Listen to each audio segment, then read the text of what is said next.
ఈ drop out రేట్స్ని తగ్గించే కార్యక్రమంలో భాగంగా అమ్మఒడి కార్యక్రమం ఒక గొప్ప పథకం, జగన్మోహన్ రెడ్డి గారు తీసుకొచ్చినటువంటి గొప్ప పథకం అమ్మఒడి కార్యక్రమం. సరే, అమ్మఒడి పేరు పెడితే మళ్ళా మమ్మల్ని ఫాలో అవుతారు, వాళ్ళ పథకాలు ముందుకు తీసుకుపోతారని వాళ్ళు ఒక బ్రహ్మ మరి అనుకున్నారేమో మనకు తెలియదు. కానీ దాని పేరు మార్చినారు, అమ్మకి వందనం అనే పేరు పెట్టి అంతకన్నా మెరుగ్గా చేస్తాం.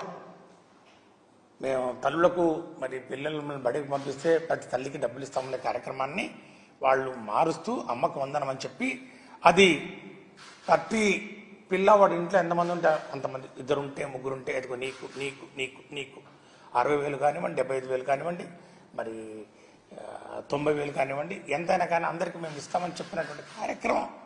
ఆ యొక్క అమ్మఒడి కార్యక్రమాన్ని ఈరోజు పేరు మార్చి అమ్మకు వందనం అనే కార్యక్రమం వాళ్ళు పెట్టి అంతకన్నా మెరుగ్గా ఇస్తామని చెప్పి బళ్ళు తెలిసి 2 నెలలు అవుతా ఉంది.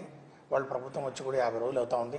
ఇదిగో ఆ తల్లులందరూ కూడా ఎదురు చూస్తున్నటువంటి పరిస్థితులు, పిల్లలందరూ కూడా ఎదురు చూస్తున్నటువంటి పరిస్థితుల్లో దాన్ని సడి తప్పుడు లేదు, దాని యొక్క జాడ కనపట్లేదు.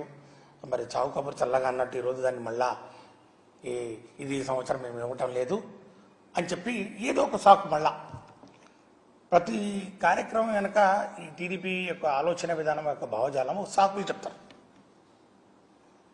ఆ సాకులు చెప్పడానికి అనేకమైనటువంటి మార్గాలు ఎత్తుక్కుంటారు. దానికి ఒక శ్వేతపత్రం అంటారు, లేకపోతే డేటా అంటారు, లేకపోతే ఇంకో పేరు పెడతారు. మరి అవన్నీ తయారు చేయడానికి మరి వైసీపీ ప్రభుత్వం చేసినటువంటి కార్యక్రమాల మీద బురద చల్లేక మరి పన్నీలో మాత్రం వాళ్ళకి డేటా అవసరం లేదు, వాళ్ళ గణాంకాలు అవసరం లేదు, వాళ్లకు సైంటిఫిక్ అనాలిసిస్ అవసరం లేదు, కానీ విషయం చిమ్మే కార్యక్రమం చేస్తారు. వారు ఇచ్చినటువంటి హామీలు అమలు చేసే కార్యక్రమంలో మాత్రం డేటా కావాలి.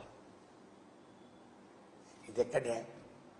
ఇవన్నీ కూడా నేను ఈ 4 అంశాలు ప్రధానంగా రాష్ట్ర ప్రజల దృష్టికి తీసుకురావాలని చెప్పి ఈరోజు ఇక్కడికి రావడం జరిగింది. ఎందుకంటే